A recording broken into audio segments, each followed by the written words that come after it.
Welcome to BelMetric.com. Today we're going to be looking at putting a polyamide hose on a barbed fitting. First, you need a nice clean cut on your hose so it fits against your fitting smoothly. Here's a good example.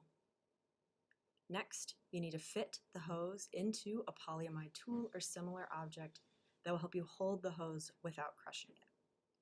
You need enough hose that will cover the barb to extend beyond the tool. Tighten the tool down securely. Now you need to clock the fitting. Orient the hose to the direction it needs to go to prevent torquing the hose. Next, you need steaming hot water. Insert the small amount of hose that's going to go over the barbed fitting into the water. Keep the hose in the hot water for about 30 seconds. Halfway through, you need to start heating up the fitting. Hold the fitting in a vice grip with soft jaws to prevent damage to the fitting. Then use a heat gun to heat the fitting until you would no longer want to hold it in your hand. This step will help the hose retain heat as you slide it onto the barb, making the process easier.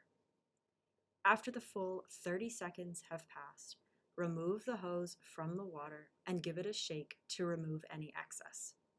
Slide it smoothly and firmly over the barb. Now you can remove the tool, but leave the fitting in the vise until it has completely cooled. Thanks for watching. See you next time.